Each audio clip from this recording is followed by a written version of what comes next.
Okay, welcome to the podcast. We've got Kaylee on today, female online fitness coach. How many clients have you got at the moment? I'm capped at 60 one-to-ones at the moment. Yeah. 60 clients? Yeah. I've kind of gone like to the point, and I don't know if you find this like with your coaching, but in the early stages, I gradually built up to the point where I was like, okay, this is enough. And then like you keep working up and up to the point where you're like, this is too much. And then What was that number for you? 80. 80 one-to-one? Yeah. And then you have to kind of drop back down to find the limit where you are still providing like a really good service for your clients. Yeah. Without overworking 80 yourself. one-to-one, that's Yeah. mental. I've got 45 at the moment, and that's like me at the Yeah. peak. I think there's different niches though, right? Like you Yeah. work with different kind of clients, so your programming is going to be really different to what I do. Like I'd imagine with your style of training, do you maybe do programming every single week for every single client? Yeah. Yeah. So that's slightly different with me because True. I typically we work with physique-based clients, and when you work with physique-based clients, you don't really want to change their program for like the first like 8 weeks or so. Like you can tweak rep ranges and like certain exercises if clients aren't really getting on with them, but like it's not going to be a whole program change like it is for you. So you do mainly like a 8-week block or 12-week block? Yeah. And then they kind of just, do you adjust then doing the check-ins if they've got stuff Yeah, coming up? absolutely. Yeah. If they need changes or if they're not getting on with certain things, yeah, they'll have changes. But in order to improve at lifts, as you know, like you'll need to stick to the basics and repeat over and over until they get it, until they're building on their potential. So how did you get into fitness? I actually started in my parents' garage. Did you? Yeah, I must have been like maybe like 15 or 16, and they had like really basic equipment. It was actually hand-me-down from my grandfather. All right. So like old rower, old bike. Do you know like the old rusty dumbbells where you have to like unscrew them? You take a Yeah, my old man had them. yeah, those. So I literally started with those dumbbells and a rower. And do you remember like the little iPhones that you like had to plug your earphones into? Yeah. And like I'd listen to. How old are you? Are you like too 24. young for that? No. 24 I am. No, I'm not that. I remember I had like a BlackBerry. Oh, okay. Yeah. So, I started in my parents' garage, just like listening to some music, following along like YouTube videos that were like really not effective at all. Do you know, like the whole like donkey kicks and like everything like that? Like your standard kind of, you know, you'd type in workouts for women at home and whatever. So I got into it that way. How do I get abs in 2 weeks? Literally, like, how do I build glutes with body weight exercises? Just doesn't happen. But no, my parents, like, I'm quite thankful. My parents have always been like quite fit and healthy, and they pushed it on us quite young, like me and my brother. So I started training then, and then as soon as I went to uni, I started at an actual gym then. And I had no structure to my training, like no structure. I remember when I first got to the gym, I was actually quite afraid of the weight section. So I was just doing cardio machines for like, I want to say like maybe the first like 6 months. Yeah. Maybe a little bit more of my fitness journey. And then I met like the guys who went to uni, who went to the gym, and I got quite friendly with them. And they kind of took me under their wing. Yeah. And I'm still so thankful for them now. And then I started weightlifting then, still no structure whatsoever for like another couple of years. But I kind of, you know, I knew the basics. Like I was doing lower body, upper body, no set muscle groups, didn't really know what muscle group splits were. And then I kind of progressed from there. Do you have a lot of women who come on board thinking like still like the weight area is still like obviously like a scary place, and I understand that, but have come on with knowledge that they think it's going to make them big and bulky, and how do you kind of combat that?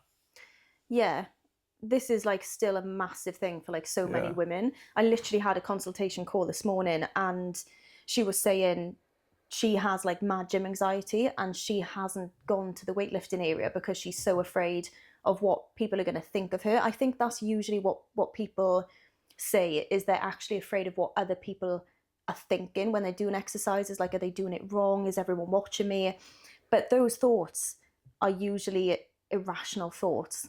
They're not happening, because I always say to them as well, like, when you go to the gym, are you staring at someone else? Are you judging someone else? And they're like, no, I've never done that.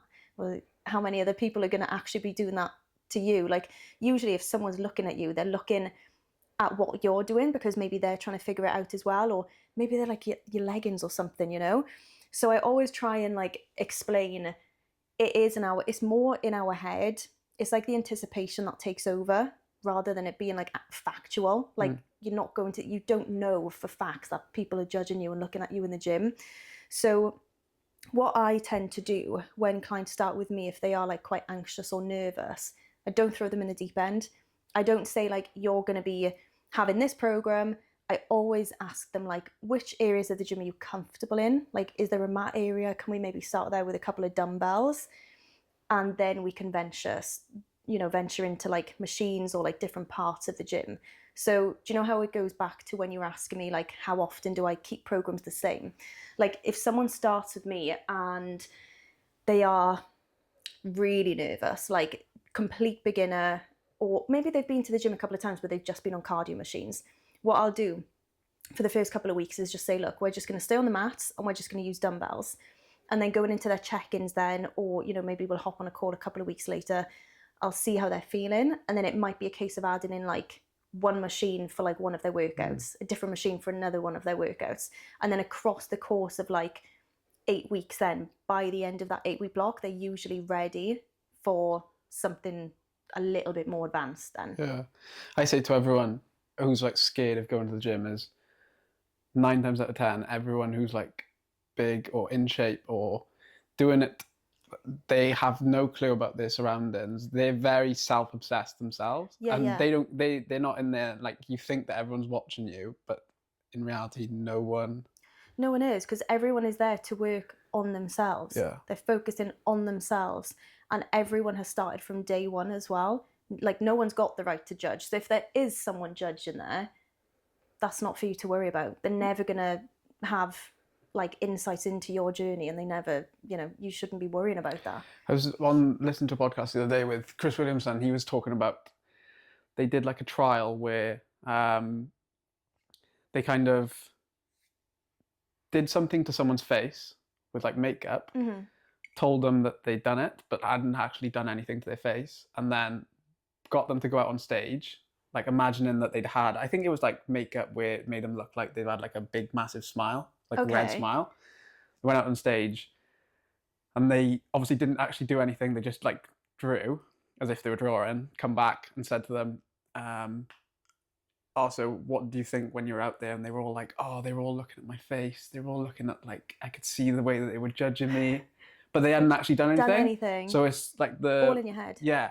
All of it is in your head about how people kind of think about you. Like other people's perceptions. Yeah, definitely. Mental. Completely agree with that. And I think as well, like, if you've got goals to achieve, you don't want to be allowing someone else who you don't even know to impact you achieving your goals, because what you're doing, if you're not going to the gym and you're not working on your goals because you're so frightened of what other people are thinking, ultimately the only person who is going to be impacted by that is you. Yeah. The only person who's going to be frustrated about that is you. And you're eventually going to have to get to the point in life where you overcome that. And how long do you wait, Yeah. How do you kind of combat the whole, if you go into the gym, you're going to come out looking like Arnold Schwarzenegger? I mean, I usually say I've been training for like 12 years and I don't look like that. No, I kind of just go into a little bit, I suppose, like behind the science behind it, and like muscle growth takes a really long time to build. And I think when it comes to like worries, I just ask them like, where are those worries based from? And usually they're just like, I don't know.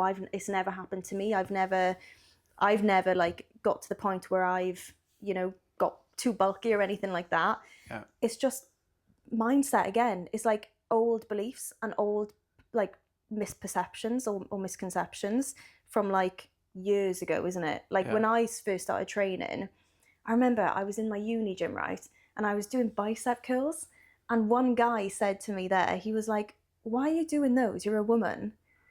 And that stuck in my head. Like even now, I remember it Yeah. so clearly. I just remember asking him like, why should I not be doing them? He was like, well, women, you shouldn't be building up your arms, like you're a woman. So if other people have had those kind of comments said to them, then there's no doubt that like women around my age or like, you know, like mid-20s up are gonna have those beliefs like ingrained in them from a young Yeah. age. Even my, like, I've had to, even repetition wise with my mom, she's still, I can talk through this conversation with Yeah. her.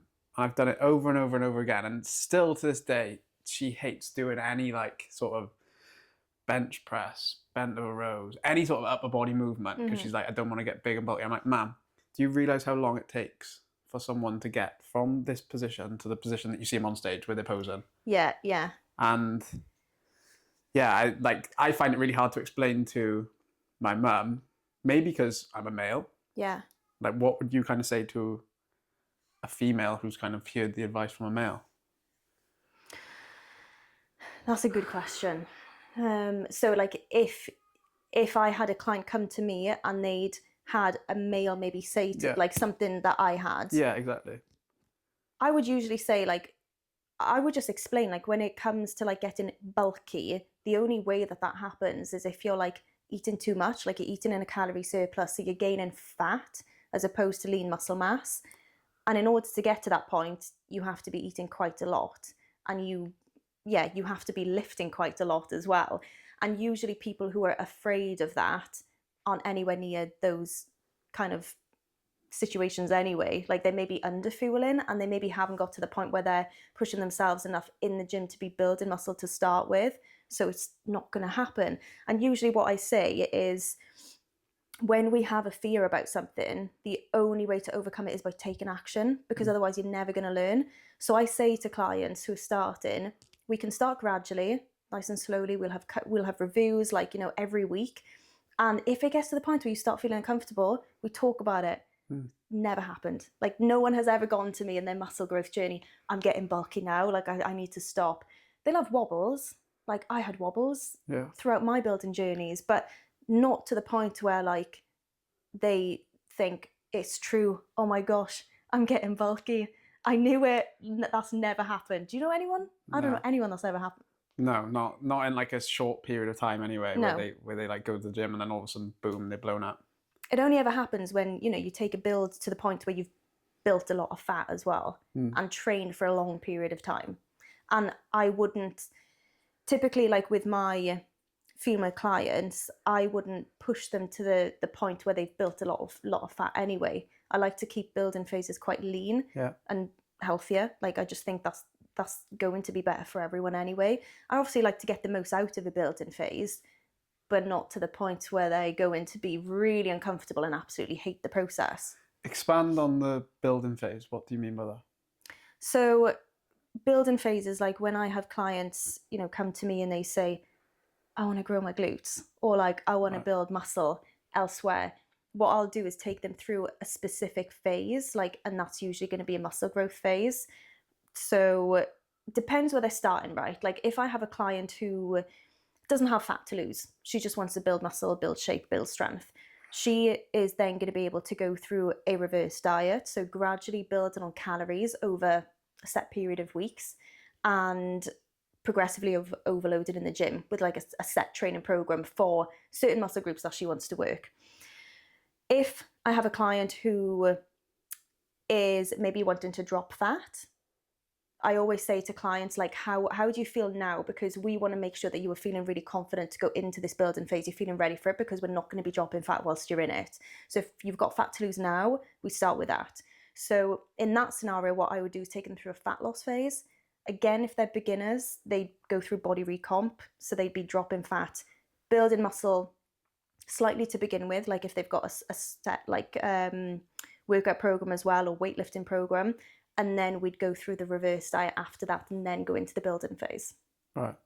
So you always look to cut fat first or get them to a point where they're kind of stable, and then if they have fat to lose. Right. Yeah. Some clients start and they haven't got, they haven't got anything to lose and they don't want to lose anything. They're happy to go straight into the building phase. But if I have a client who says, I would feel a bit more confident if I lost to start with, or if I feel like their body is maybe going to respond a little bit better in the building phase, then I will advise on what would probably be best to get them the results that they want, because that's what they're there for.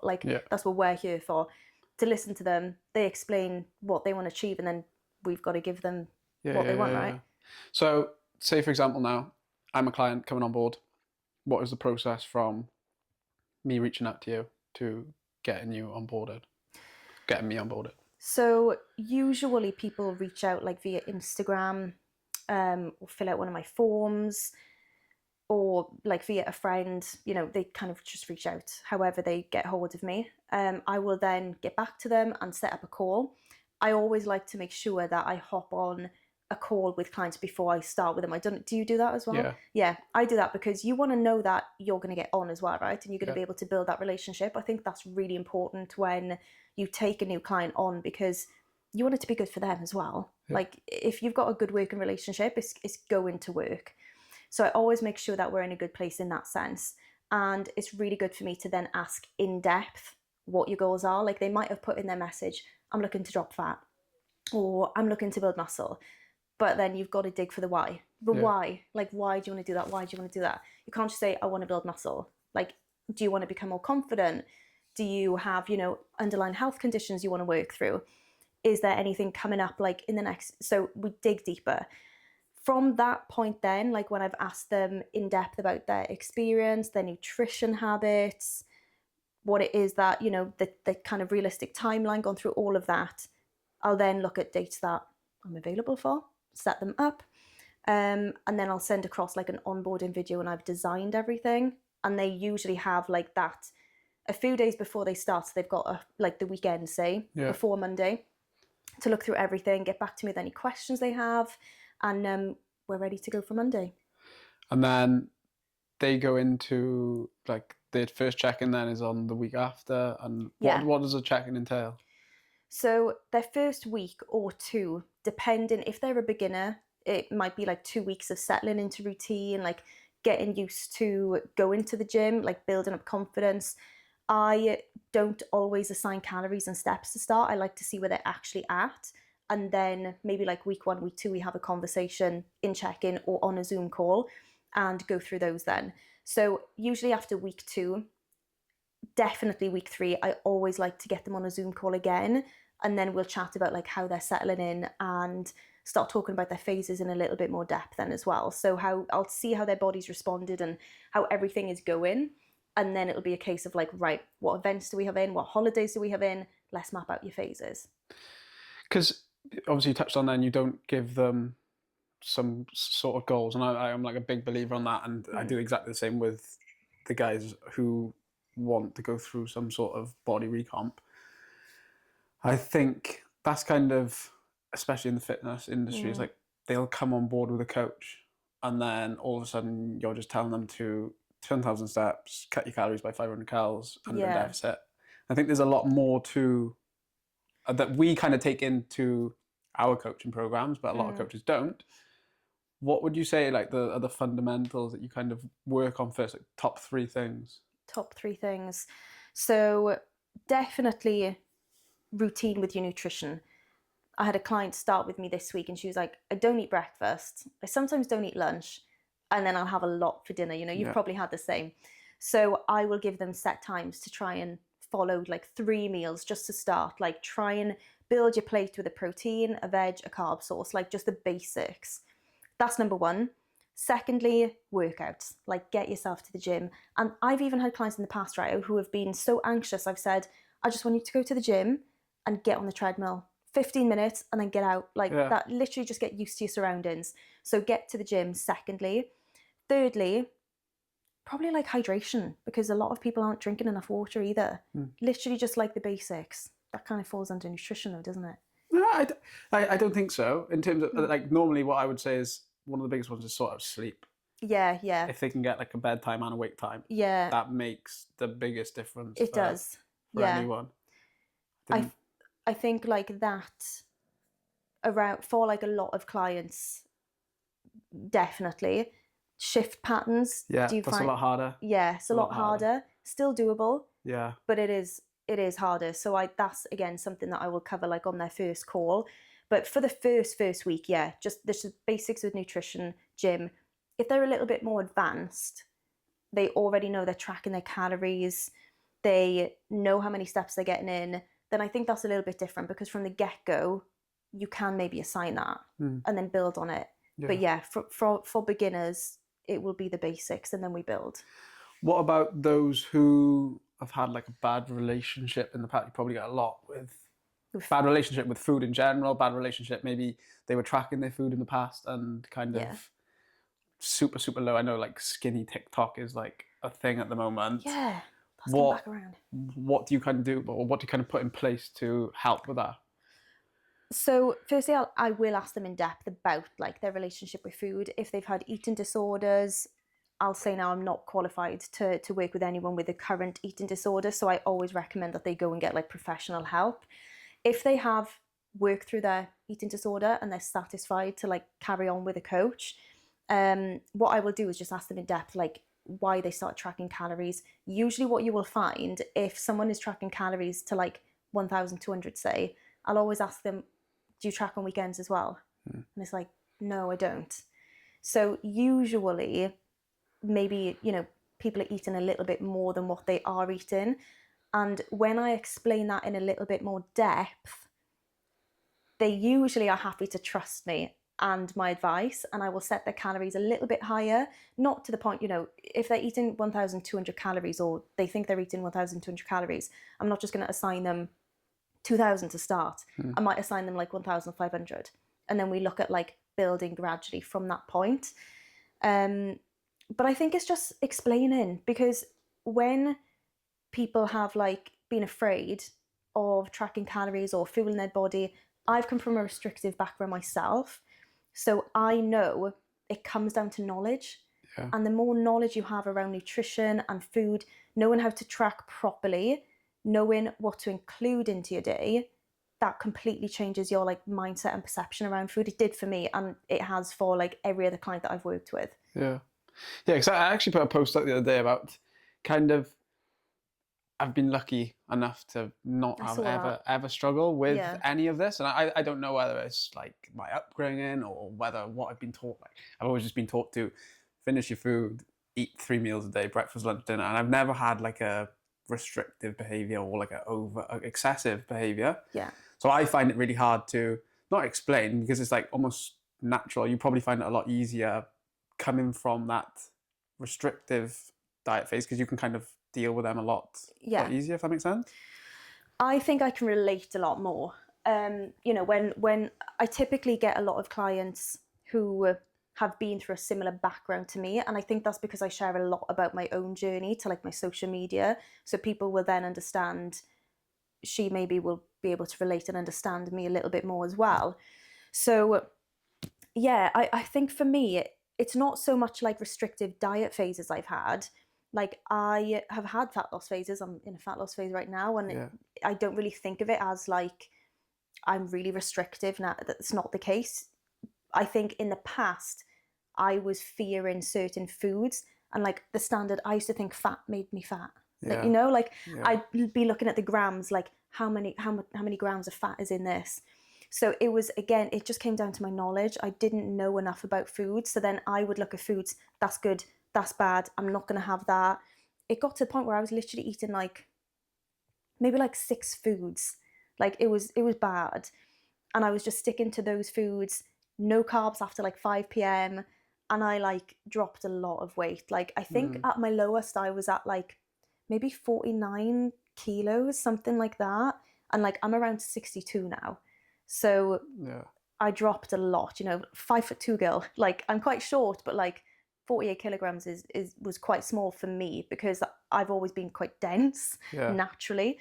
So for me, it was just working through like building up my knowledge. And as soon as I started like self-researching and like looking into qualifications as well, that's when I started to really understand, like, right, okay, I need to actually build balanced meals and not cut any food out and not cut fat out, because that's great for our hormone health. Yeah, exactly.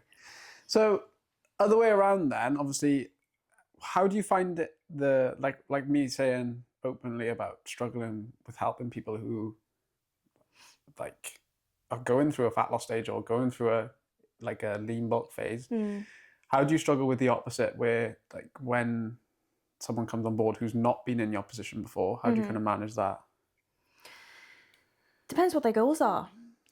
Like if like what they're looking to achieve doesn't really align with the way that I work, then I haven't got a problem in saying that, because that's going to benefit them as well. For me to say, do you know what, I'm not actually going to probably be the best coach for you, but I know someone else, that's going to benefit them. I will be 100% honest about that. When it comes to, you know, certain goals, I've been coaching now for over 5 years, so I've had quite a lot of experience. So if someone is coming on board and they want to achieve something that I haven't necessarily struggled with myself, I don't think that means that I can't work with them. Yeah. It just comes down to experience and your own knowledge. It's the same for you as well, right? Yeah.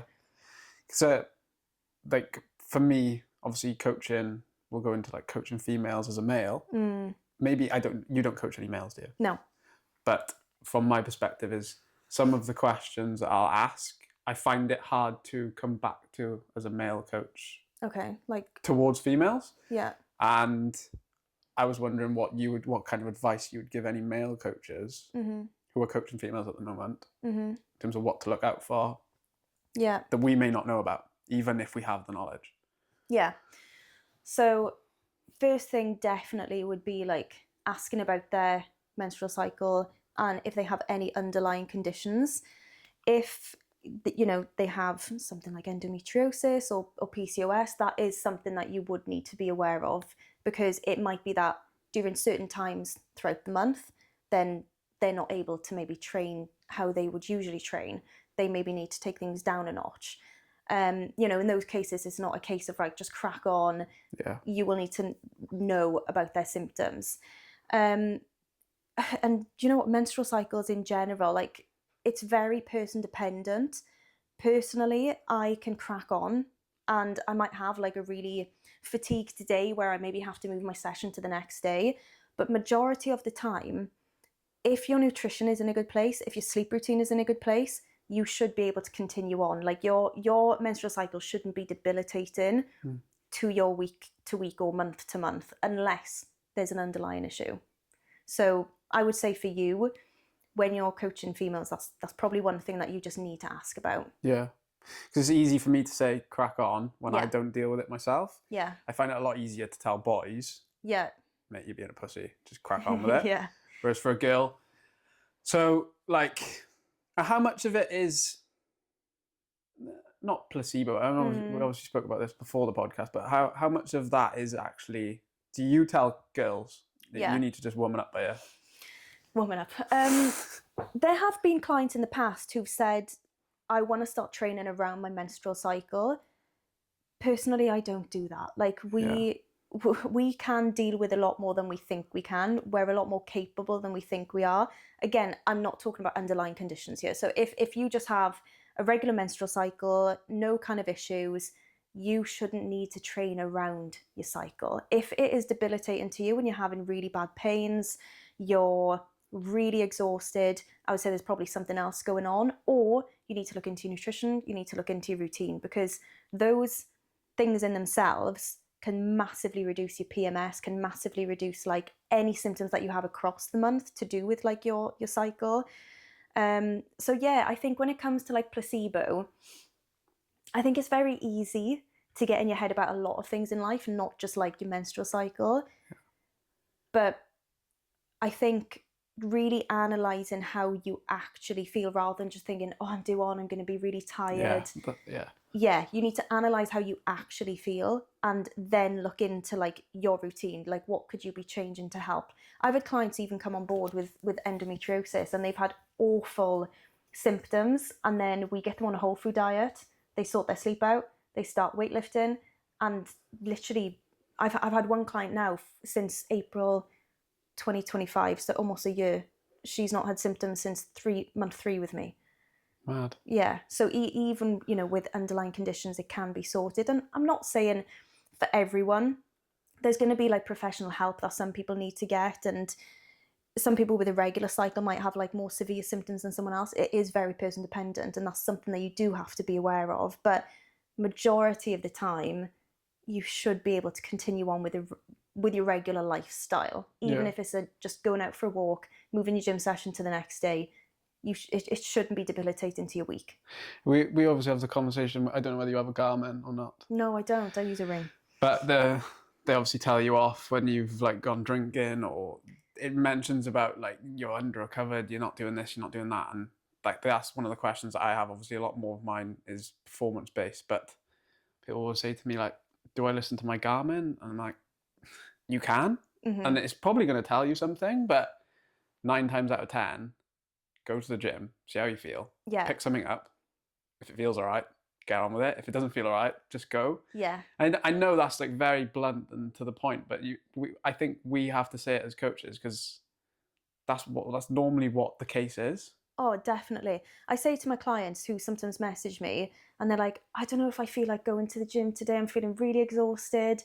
I'm like, well, if you're questioning it, you probably can go. Yeah. It's probably more mind over matter. So what I want you to do is go to the gym. I want you to do your mobility. I want you to get to your first exercise and see how you feel after your first exercise. If at that point you're like, absolutely not today, like, well done. I'm proud of you for getting there. Yeah. But that's maybe happened a couple of times, like in the space of like a year.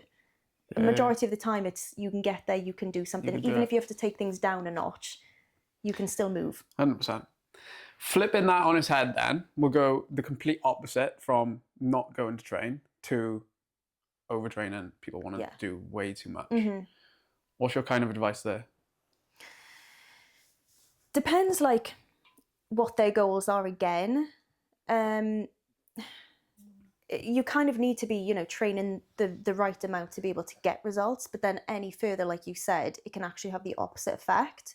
I had again, just going to an example here, I had a client start last week and she's been doing like the 75 hard like every January for the last few Januaries, and then she finds a few months later she ends up back at square one. Yeah.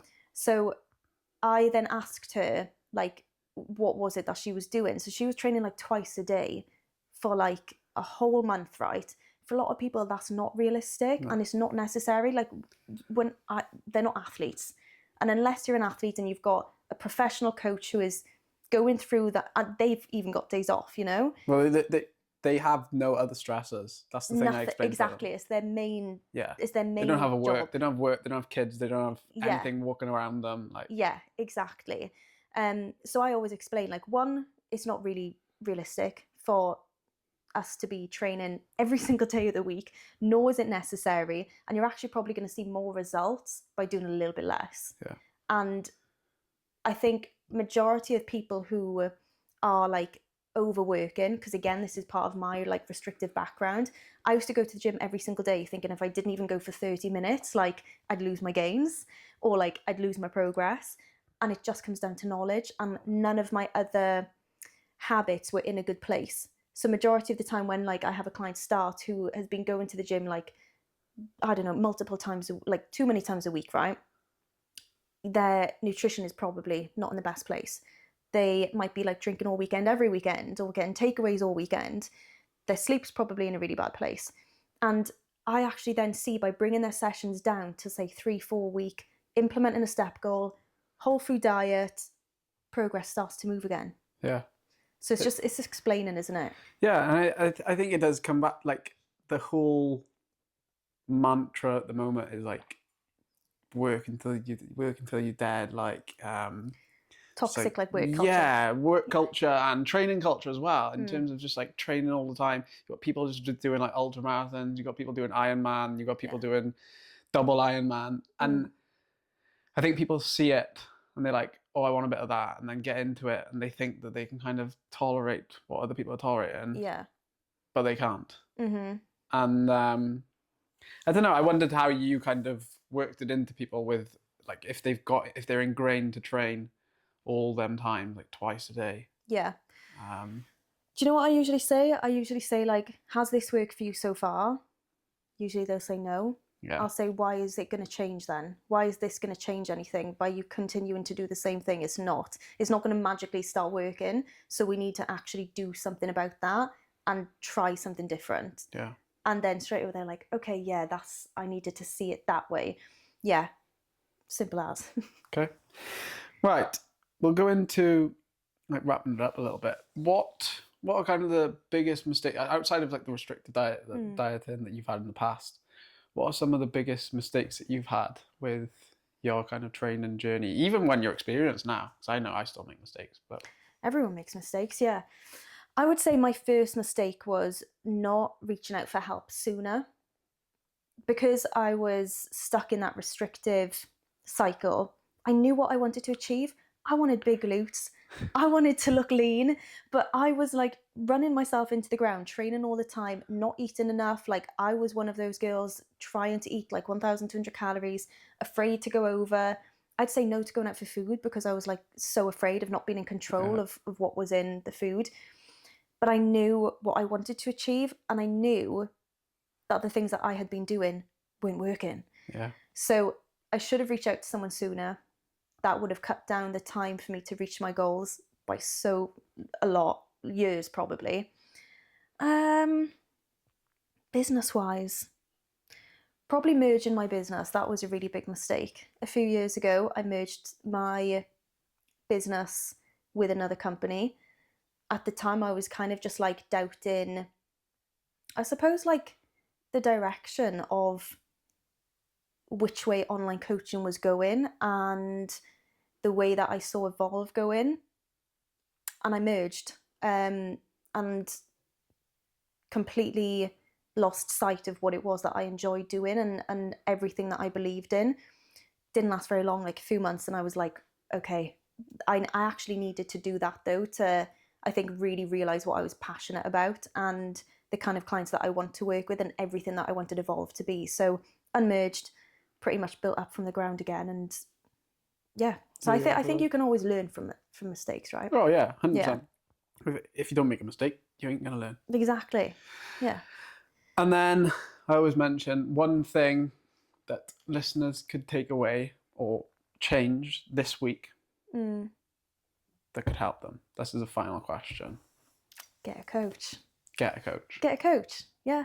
If you've got goals to achieve, get a coach, because it's going to reduce the time taken to get to them. You're going to learn so much along the way. You're not going to have to go through the mistakes that we've probably gone through and the amount of time that we've gone through to get to where we are. Invest. It's your health. On top of that, then, we'll go for, I'm going to challenge it.